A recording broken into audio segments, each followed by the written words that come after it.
Welcome to The Point, an opinion show coming to you live from Beijing. I'm Li Xin.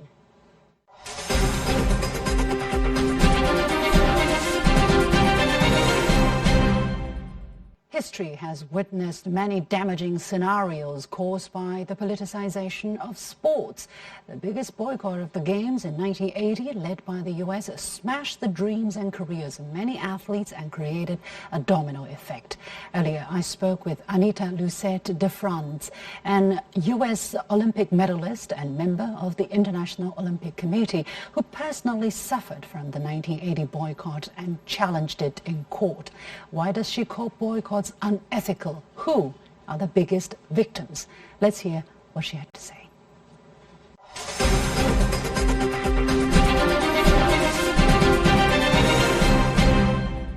Welcome to The Point, Ms. DeFrantz.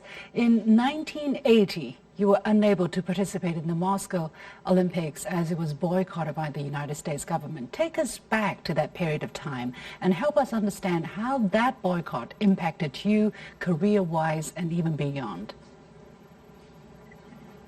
We athletes in 1980, the U.S. team, were all self-financed.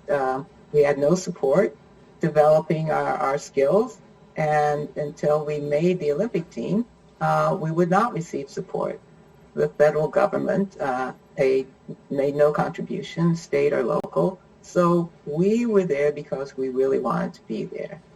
And it seemed so wrong that that opportunity would be taken away from us for no clear reason.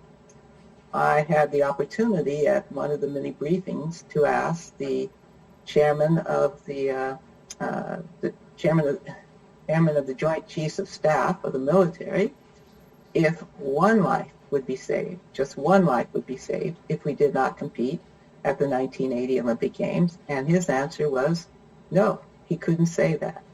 And to me, it just made our lack of opportunity even more desperate.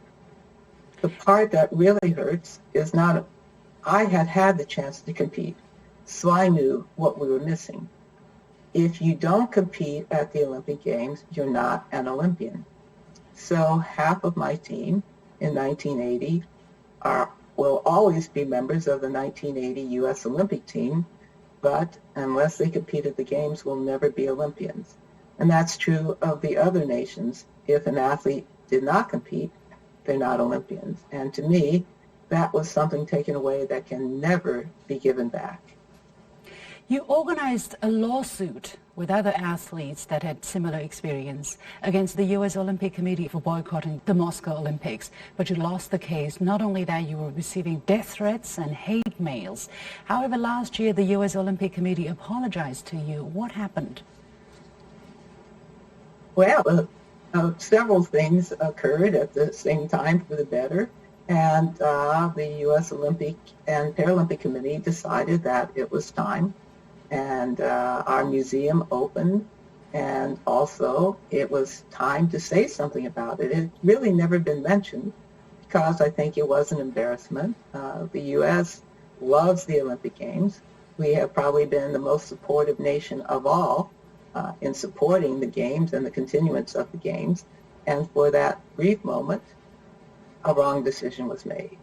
So it was time. And some people still ask me, have I forgiven the forces that were around then? Of course not. No, and I doubt that I ever can. It's not for me to forgive anyway. It's for them to decide to forgive. And for the athletes that will never be Olympians, I think that's just a cruelty that can't be fixed. And it took almost 40 years, right, for an apology to come forth. Well, I think it was more that it was a specific apology. Of course, I was a member of the board of directors, and I am still a member of the board of directors of the U.S. Olympic and Paralympic Committee. So obviously, I and others continue to work on behalf of the Olympic movement. But after a certain amount of time, I think people just forgot. Because we were there, we were taking part, and we were helping to move forward and make sure that other athletes had opportunities to compete. So, I mean, it sounds odd, but I think people just forgot. And a few years ago, I wrote an essay, the title of which is "The Team with No Result." And that's the other problem. We were prepared to compete. We'd done everything we needed to do. We were selected. The international federations had acknowledged that we were eligible to compete. And that's the end of the story. No one knows of us. We have no results to cheer about or to hug with another about in sadness. There's just nothing there, and for no apparent reason. Sadly, there have been many boycotts over the years, and sadly, it's always the same result. The only result is that athletes are harmed, period. You have said in various interviews and you have written articles about your strong opposition to any Olympic boycott. You said a boycott doesn't serve any beneficial and is unethical. Would you elaborate a little bit more on this part? I believe it's unethical because we know from all of the boycotts that various National Olympic Committees have had before, we know that the result is the same. The only change is that the athletes are denied an opportunity to compete. Nothing else has ever come of a boycott. So it's unethical to do that to athletes.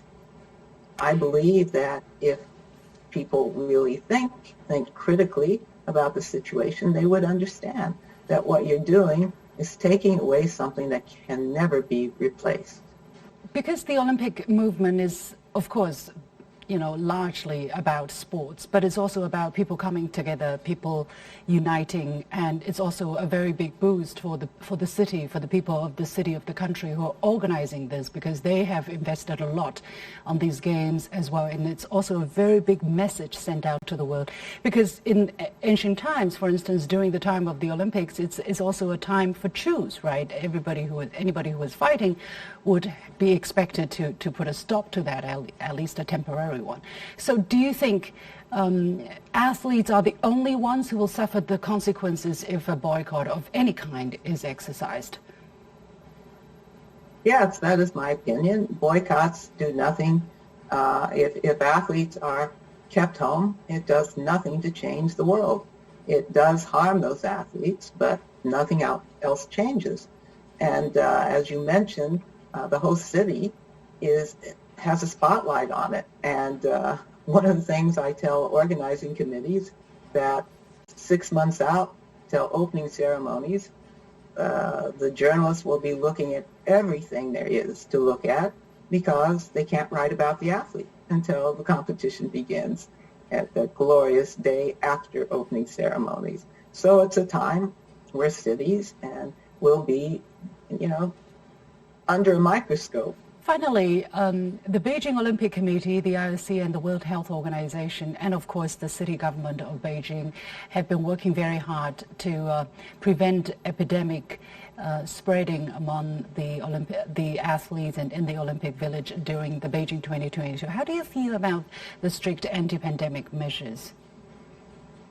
We have experienced hosting games in a pandemic in Tokyo just a year ago. Every IOC member was tested every day. Every athlete was tested every day. And we did not spread the COVID into the population of Tokyo or Japan, for which we worked hard to make sure that that would not happen. The few cases that occurred in the village, by the way, the reports suggested that there were far more cases in the village than there were. The cases were primarily, the positives were with people making deliveries or coming into the village, not actually with the athletes. And the good news is, because of the strict testing, those folks were found out to be carriers and then, I'm sure, isolated so that no one else would be troubled by it. So we've done that under very strict protocol. And the athletes, I will tell you, I've been to many Olympic villages, which is, to me, the heart of the games. And I can tell you that the athletes there were so happy that they had the opportunity to compete after all this time. I'm certain that for the Beijing Olympic Winter Games, it will be the same. The athletes will be delighted. Athletes know what will happen and how they'll need to fulfill the requirements of making sure that the games do not create more illness and that they themselves will be safe. So, when you know what is expected, you can fulfill that. And I'm confident that the athletes will do that. Finally, on the note of general expectations for the Games, especially at this difficult time, what are your expectations from Beijing 2022 in terms of, the contribution that it can make in terms of promoting sports? The Games are about inspiration. And, of course, the Games are aspirational. The athletes who come all know that there are not enough medals to go around, and yet they're there, presenting themselves before the world, saying, this is what I'm going to do. I'm going to do my best, and you can watch. Whether I succeed or not, I'm part of this Olympic movement, and I will continue to be a part for the rest of my life. As we say, Olympians are neither former nor past. They are Olympians. I myself competed in the last millennium, so I know that I am not competition worthy now, but I will always have the title of Olympian, and I want to make sure that I carry that title with dignity. So I expect a great deal of inspiration from the Games in Beijing, and a lot of athletes who will have many, many stories to tell, and the people of Beijing will be able to experience this unique opportunity.